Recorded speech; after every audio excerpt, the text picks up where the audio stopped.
தமிழகத்தில் மும்மொழிக் கொள்கைக்கு கடும் எதிர்ப்பு நிலவி வருவதை நாம் அனைவரும் அறிவோம். இந்நிலையில் தமிழகத்திலும் மும்மொழிக் கொள்கை அமல்படுத்தப்பட வாய்ப்புள்ளதாக தகவல் ஒன்று தற்போது வெளியாகியுள்ளது. அதாவது சிபிஎஸ்இ பள்ளிகளில் படிக்கும் 9 முதல் 12 வரை இவ்வகுப்பு மாணவர்களுக்கு அடுத்த கல்வியாண்டு முதல் புதிய பாடத்திட்டம் அறிமுகப்படுத்தப்பட உள்ளதாக இடைநிற்றல் கல்வி வாரியம் தெரிவித்துள்ளது. பஹல்கமில் நிகழ்ந்த பயங்கரவாத மேலும் இந்த புதிய பாடத்திட்டம் தேசிய கல்விக் கொள்கையை பின்பற்றி உருவாக்கப்பட்டதாக தெரிவிக்கப்பட்டுள்ளது.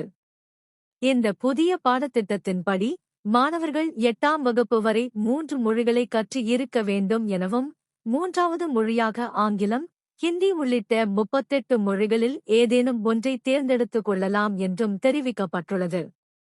அத்துடன் 8ஆம் வகுப்பில் 3வது மொழியில் தோல்வியுற்றால் 9ஆம் வகுப்பில் தேர்வு எழுதி தேர்ச்சி பெறலாம் என்றும், ஒருவேளை அப்போதும் தோல்வியுற்றால் 10ஆம் வகுப்பில் ஒரு வாய்ப்பு வழங்கப்படும் என்றும் தெரிவிக்கப்பட்டுள்ளது. ஆனால் 3வது மொழியில் தேர்ச்சி பெறாதவர்கள் 10ஆம் வகுப்பு பொதுத் தேர்வு எழுத அனுமதிக்கப்பட மாட்டார்கள் என்பது குறிப்பிடத்தக்கது. மேலும் இதுகுறித்து அனைத்து சிபிஎஸ்இ பள்ளிகளுக்கும் அதிகாரப்பூர்வ சுற்றறிக்கை ஒன்று அனுப்பப்பட்டுள்ளது.